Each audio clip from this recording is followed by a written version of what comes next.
Magandang Friday sa inyong lahat. And today, medyo special ang gagawin natin kasi we're going to use the Big Bad Kamado Grill. Ayan. And, you know, when you say grill, akala nyo pang-ihaw lang. Hindi. Hahayaan ko na yung pang-ihaw sa iba, pero gagawa tayo ng ibang style ng pag-ihaw na makikita nyo na punong-puno ng dexterity itong ating Kamado Grill. Okay? So, panoorin nyo hanggang dulo to. Madaling-madali to. Magjo-join sa atin ang ating mga students from the Center for Asian Culinary Studies. Si Hans. Halika, Hans. Will be assisting me today, and then later, we will do a taste test. Eto na po mga kaibigan. Today, we're going to do Middle Eastern. Medyo mainit ang panahon, medyo may heat wave tayo. So, what we're going to be doing is we're going to make something that is nice, light, easy to prepare, easy to eat, but really delicious. So, ito gagawin natin dito sa ating Big Bad Kamado Grill. So, ilang degrees to? Nakaset. Ininit na namin to at 450 degrees, okay? And you can go a little bit higher. Pwede, pag tinodo nyo to ng mga kahoy, aabot to up to 700 degrees. Okay? Maganda yan kasi you can do a lot of things. Pizza, you can grill, you can... So many things. Napakaganda ng dexterity ng ating Big Bad Kamado Grill. So, ano una natin gagawin? Okay. Ito ang ating eggplant. We're going to make eggplant mutabal. So, what are we going to do? We're going to put this on the charcoal. Alright. Ito. Okay. So, mamaya, mo lang siya dyan. Sige, pasok. Sara natin. We're going to cook that. I put it directly on the charcoal. We're going to get really nice and smoky flavors because we're going to make mutabal. Okay? And while we're doing that, let's marinate the chicken shashlik. This is one whole chicken, about 1 to 1.2 kilos. Okay? And we're going to put in our marinade. Okay? We're going to put some paprika. Okay? We're going to put some Mediterranean spicing on this. So, we're going to put some paprika. All right? And we're going to put some cinnamon. Okay? So, yung paprika natin, 1 teaspoon. Cinnamon, 1 teaspoon.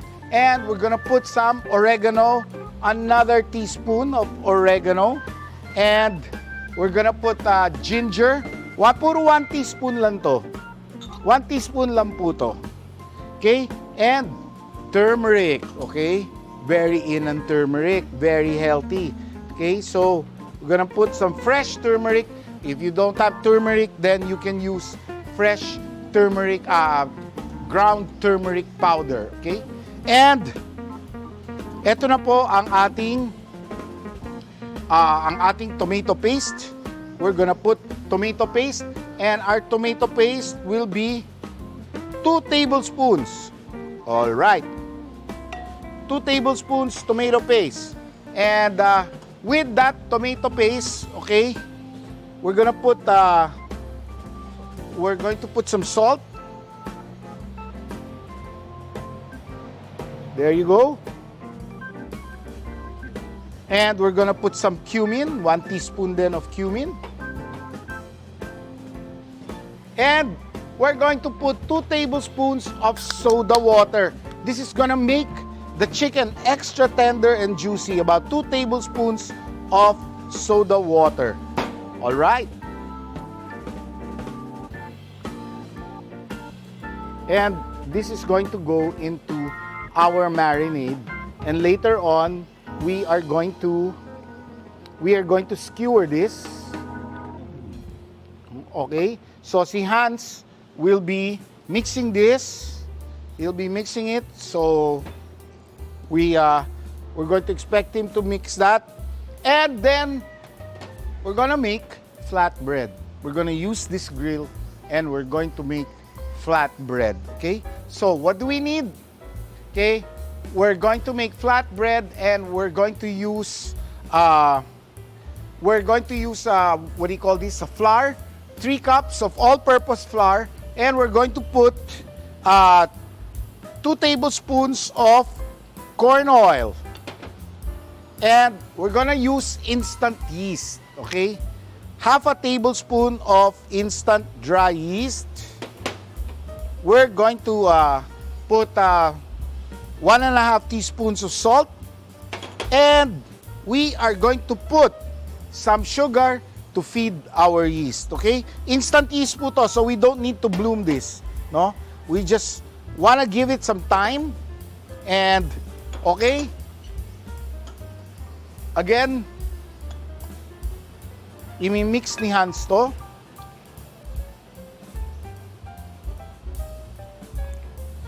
We'll get this mixed and we'll knead it. We'll knead it thoroughly.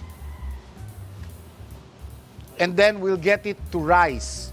We'll get the yeast to perform and create air, CO2, no? That will be the byproduct of yeast that will rise and give nice holes and perforations to our bread. So yan. So this is going to be mixed thoroughly. Sige, tuloy mo lang yung mixing. And sometimes, medyo masyadong ang conditions natin, masyadong dry. So, sometimes you have to mix a little bit more water. So, you can see, so ayan. So, nakikita mo, mini-mix ni Hans by hand. Or you can use a dough hook on your mixer. You can use a dough hook because this is only 3 cups of all-purpose flour. So kayang-kaya ng dough hook to, no? Kailangan lang yung matibay na mixer. Pero kaya to ng dough hook nyo kung hindi nyo mamamanu-manuhin. But of course, maganda yung nakikita nyong nagpoporma. It's nice for you to see it with your hands as it forms, no? And the weather is so warm and dry, we're gonna have to add another, I guess, in terms of water, 3/4 cup. Nagdagdag na tayo ng another, probably, almost half cup. Almost. Just to get things together, no? Very dry ang weather, so, and very warm. So yan, Hans can now do a kneading movement. Ito ang pag-knead. Pakita mo, Hans, ang pag-knead.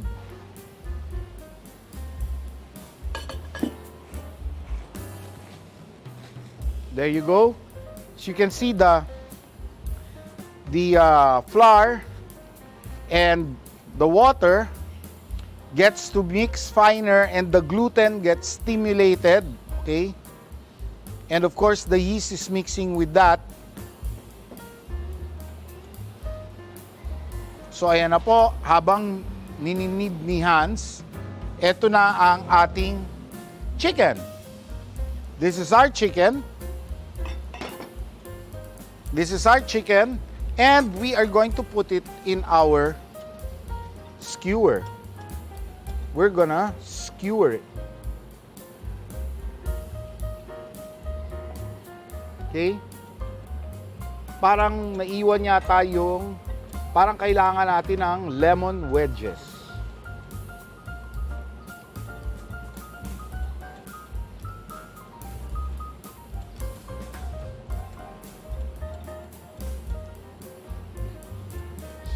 Skewered chicken. It's been pre-rubbed with our spices. Okay, that smells so good. You can smell the sweetness of the cinnamon. You can also smell the earthiness of the ginger and the turmeric.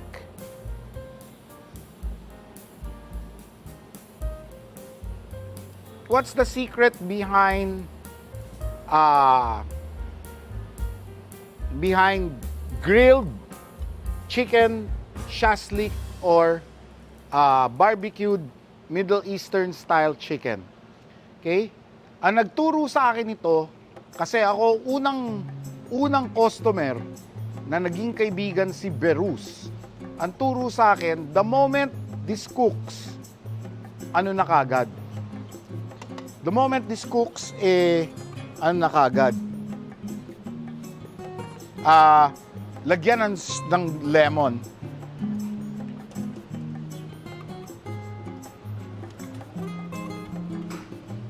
So, ito, ang ating talong.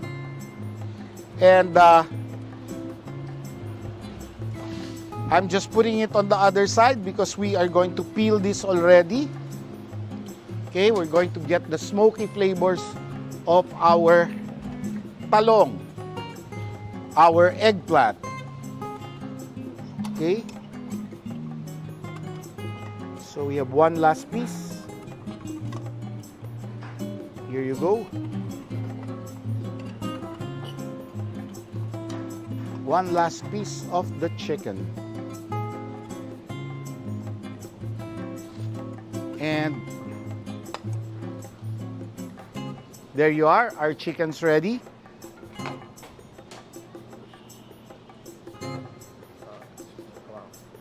Yes, sir.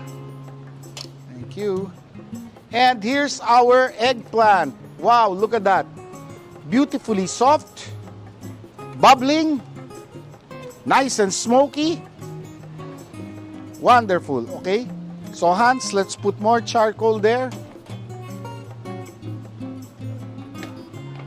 Let's put more charcoal there and increase our temperature because we're going to be cooking our chicken and we're going to be cooking our bread. All right, so eto na ang ating, you can put this straight.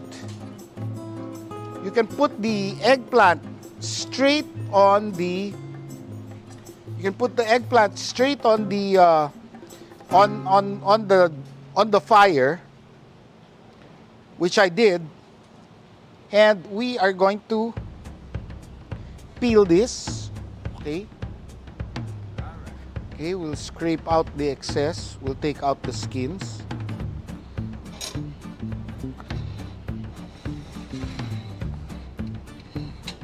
Okay, wow, that's beautifully smoky.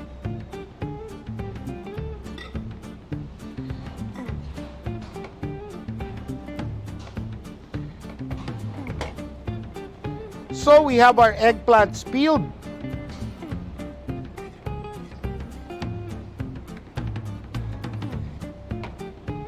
You can see, we have our eggplants peeled. And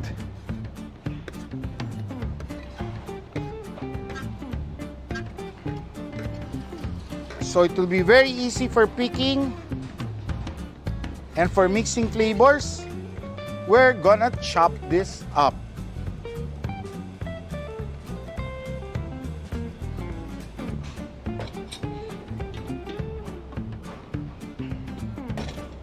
All right, we are gonna chop this up.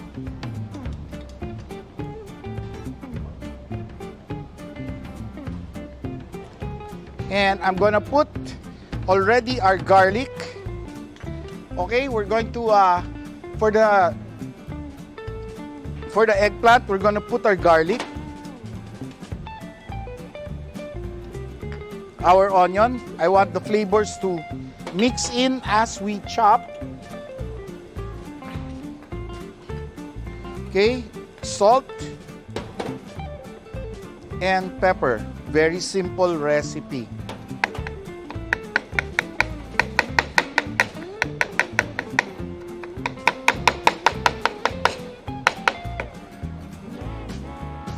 Tanggal yan. Tanggal yung excess skin. Meron pang konting skin na natira.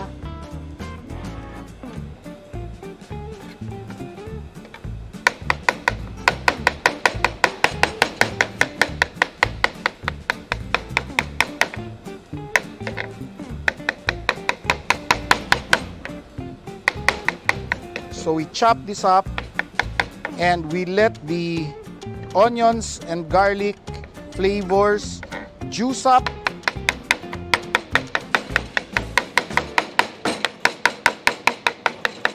Mix with our eggplant.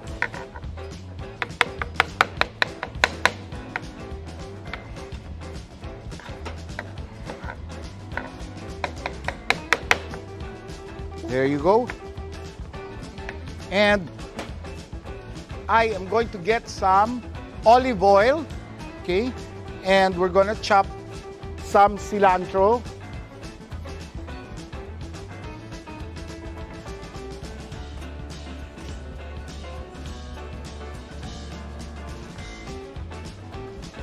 Okay, here's some cilantro, fresh, okay?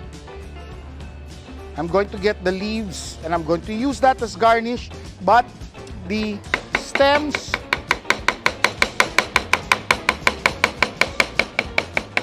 I will chop up a little, mix with our mutabal.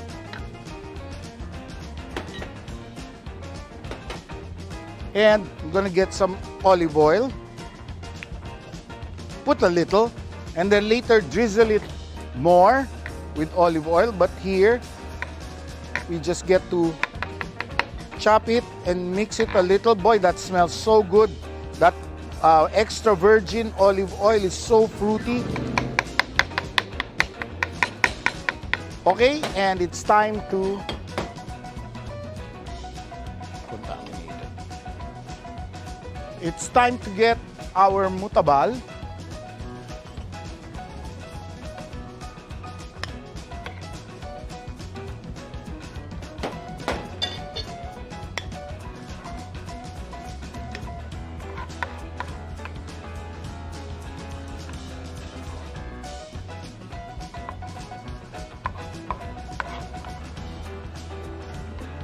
Okay.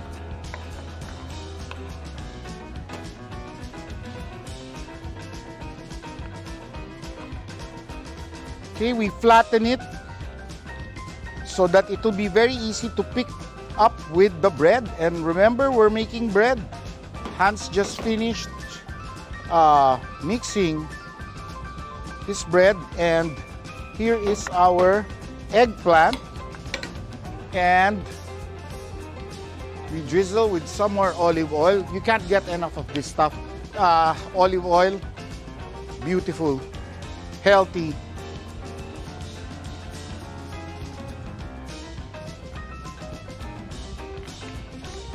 All right. And we get some sour cream or yogurt.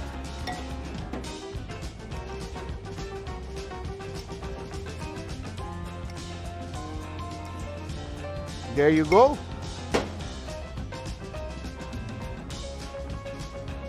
Get some sprigs.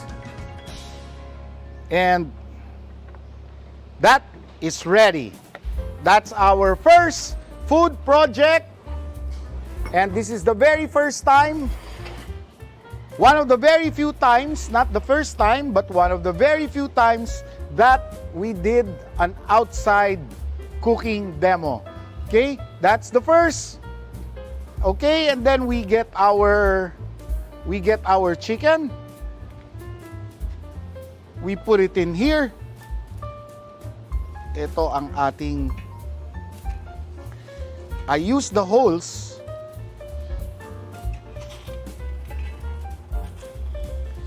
for our chicken kebab. There you go. All right. Ito, yung bagong gawa ni yung bagong gawa ni Hans. Yung bagong gawa ni Hans, ang testing niyan ganon.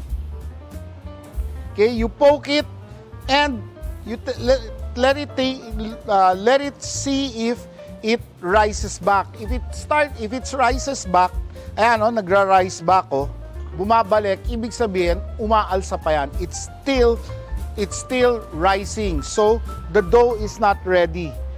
When you poke a hole and it stays there and it doesn't give anymore, doesn't rise, okay, then the dough is already ready and you can actually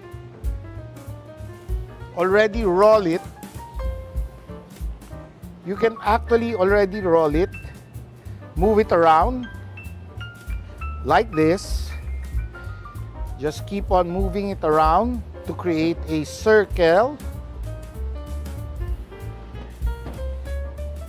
And then you let it wait for a while, and then it's going to proof a little more.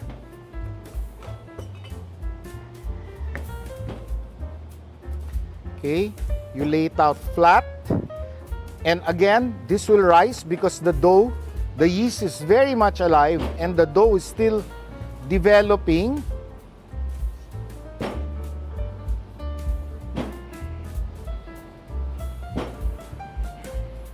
There you go.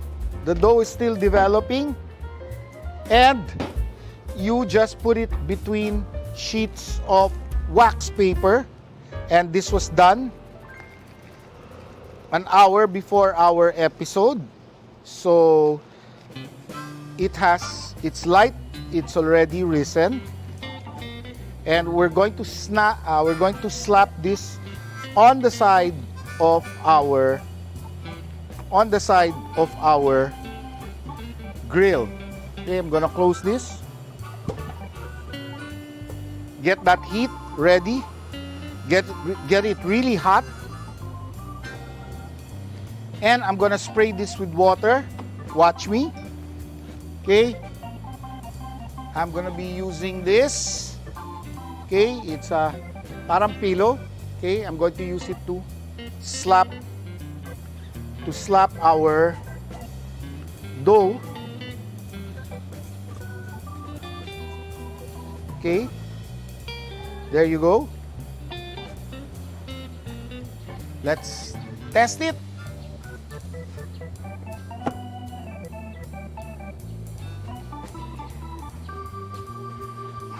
That's how you use the tandoor. So you can use this Kamado grill as a tandoor. Okay? And that is exactly what I'm doing.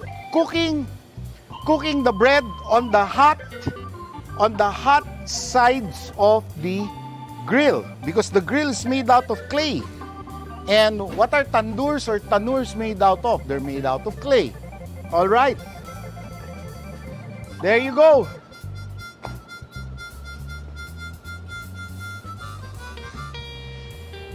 Whew. Wonderful. So, konti na lang, yung chicken na lang. Meron na tayong pitas.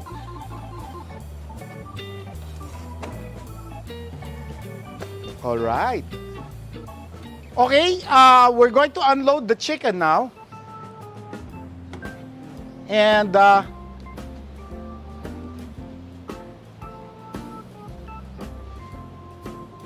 na lang, tongs na lang. Kitchen Pro tongs na lang. Let's go. All right, look at that. Nice, juicy. Okay.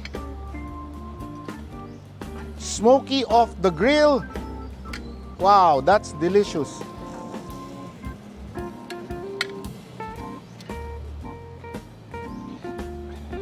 That's really hot. Very hot. Okay. Tapos,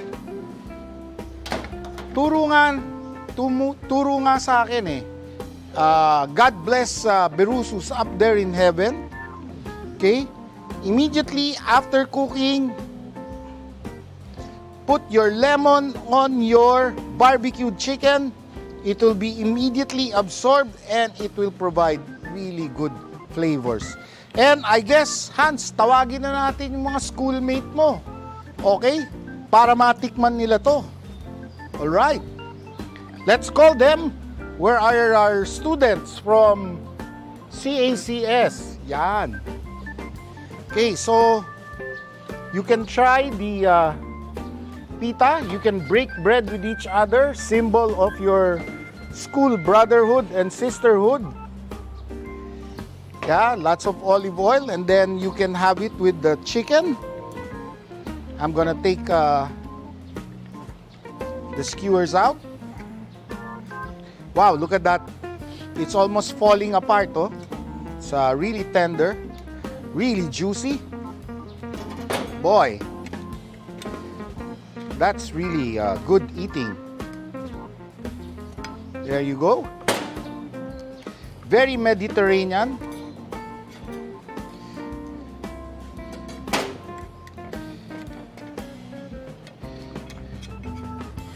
And there you go, your chicken shashlik with pita bread and with mutabal, all made in the Big Bad Kamado Grill. Maraming salamat sa ating mga kaibigan. Thanks for the support of Oasis PH. You can get even sauna equipment. You can get a lot of beautiful home equipment. You can even have a winder, an automatic winder for your watches. But this comes from them, the Big Bad Kamado Grill from Oasis PH. Just look it up at IG and see the other products. Maraming salamat. Thank you also to our friends from, syempre, Kitchen Pro and Massflex. Ayan, lahat ng mga pinamputol natin na kutsilyo at lahat. Maraming salamat. We will see you next week. Again, thank you very much. Massflex, Kitchen Pro, Big Bad Kamado Grill. Thank you so much.